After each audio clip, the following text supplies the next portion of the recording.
What's going on, guys? So in my interior trim video, a few people suggested that I also upgrade the steering wheel trim to the dry carbon fiber so that everything matches. Today, we're taking it a step further with the Genuine BMW Race Display Wheel. Huge thank you to keysmotorsports.com for blessing us with this wheel. I was just thinking this is probably going to be the most expensive part that I've ever installed on any car. And if everything goes smooth today, fingers crossed, it might be the coolest modification that I've ever done. So today is just gonna be like an installation guide, and then after I've had some time with the wheel, I'll come back and do an in-depth review. This book right here, this is the owner's manual that tells you all the different features of this wheel. So after the install, I'm gonna have some homework to do, but let's just jump right into it. The official name for this wheel is the M Performance Alcantara Steering Wheel 2 with Race Display Retrofit, known by enthusiasts simply as the display wheel for the LCD screen at the top of the wheel. It also has LED shift indicators built in. To many enthusiasts, it's the holy grail of genuine BMW accessories. We'll start by disconnecting the battery. You can put a towel over the latch so you don't accidentally lock yourself out of the trunk.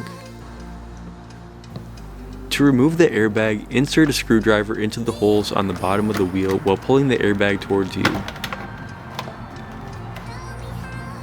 Then disconnect the harness to free it from the car. Here's what that airbag locking mechanism looks like on the inside. You can disconnect this harness as well. Don't be surprised if you need some extra leverage to remove the 16mm bolt that holds the wheel on.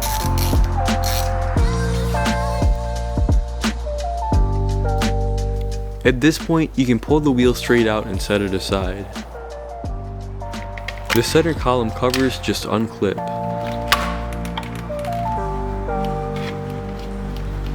Remove the 4 7mm screws to remove the module with the turn signal and windshield wiper stalks. We'll need to repin one of the wiring harness on the back later in the installation.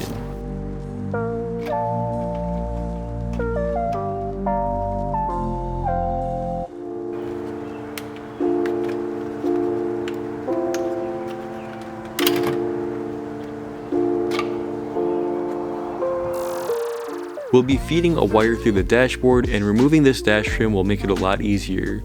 Unplug the 2 harnesses on the back and set it aside. We'll need to access one of the car's computers to plug in the new harness for the display wheel, so we'll need to take off all the surrounding trim.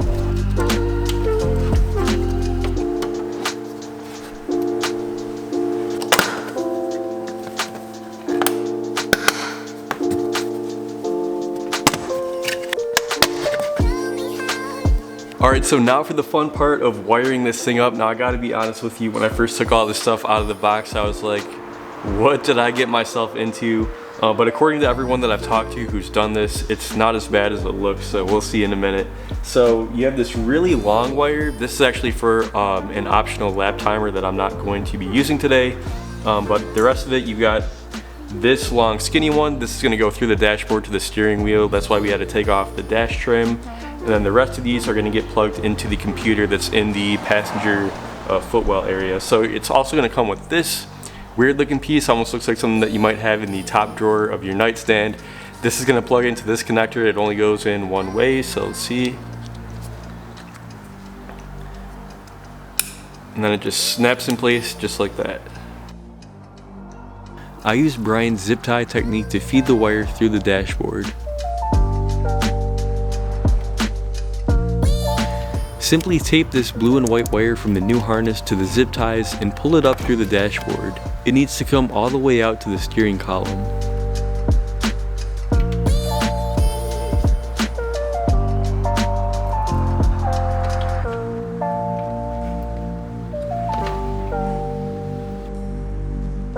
Use a pig tool to take the harness out of the locking cover, then install the blue and white wire into pin 4 in the harness. It might be hard to see in the video, but the slots are numbered 1 to 6.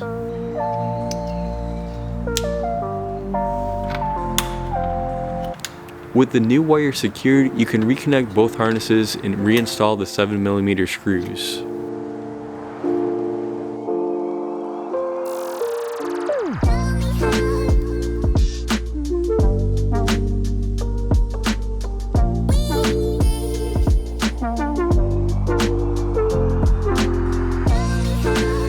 Remove the single T20 torque screw to gain access to the computer.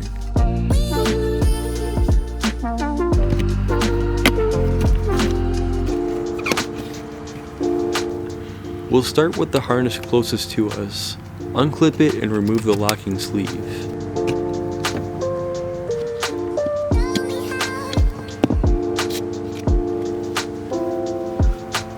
Use a pick tool to remove the red and blue wires, aka pins 18 and 19.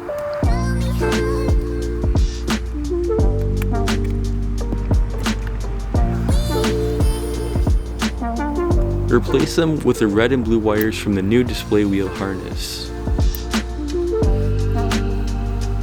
Using the connector in the kit, connect the red to red and the blue to blue. Note that the connector isn't fully clipped in this shot. The steering wheel didn't work after the install and it took 30 minutes of troubleshooting to find this. Double check all your connections as you go along. On to the next harness. Use the wire tap provided in the kit to tap the green wire on the display wheel harness into the red and black wire on pin 19.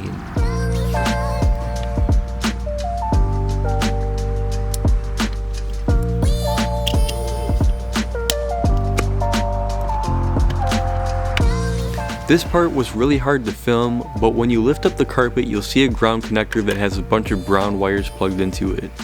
You'll need to connect the brown wire from the display wheel harness, which should be the last wire that's not connected.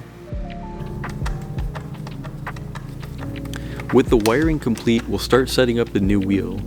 Note that the display wheel does not include the airbag, buttons, or paddle shifters, so we'll need to transfer everything from my old wheel.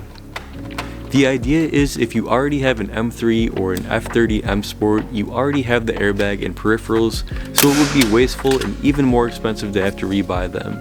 Although it would have been nice to get some fresh buttons. Transferring everything is a bit tedious but self-explanatory. Take the old stuff off and screw it right onto the new wheel. Everything is T20 Torx. Note that the display wheel does not support the heated wheel feature. Mine didn't have heat, so no loss here.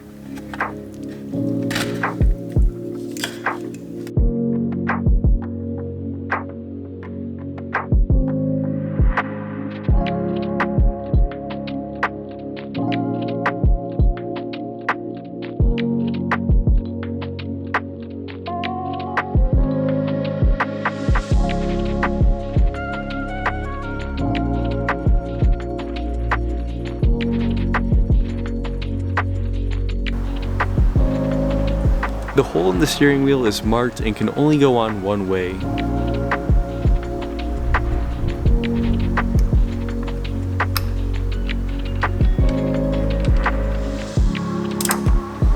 Torque the 16mm steering wheel bolt to 62 Newton meters.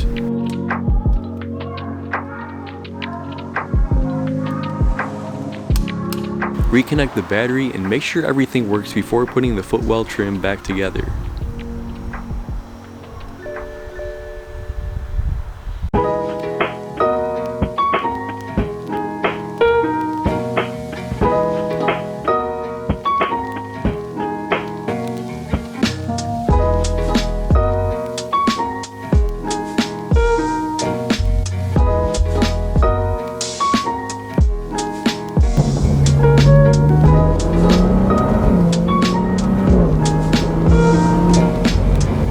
So I'm filming this part of the video a couple days later. I've had a few hours behind the wheel now, and I figure if you guys made it this far in the video, I should at least tell you what it does. On the top here, you've got some LED shift lights. That's your shift indicator, and you can go into the settings. You can set the exact RPM that you want those to come out at, which is pretty cool. And then the screen, you've got a variety of different parameters that you can set up. You have like oil temperature, coolant temperature, Right now I have it set to G-force, which is pretty cool to look at. And then all those settings are controlled via these two buttons at the 9 and 2 position. It's a little bit cumbersome to use. I'll get more into that in the full review video, but that's basically how the wheel works. So if I'm being honest, the alcantara is kind of a weird texture to hold on to while you're driving, and no doubt it'll be higher maintenance than the leather. But again, I'll talk more about that in the full review after I've had some more time with it. So final thoughts on this project, it was pretty involved. I think this took about 7 hours start to finish. Now that's including filming. Of course you can get it done a lot quicker if you're not having to stop and reposition the camera and the lights in between each step. But I would say still plan a full day for this, that way you're not rushing and you give yourself plenty of time to work. Now interestingly, the wheel actually didn't require any coating.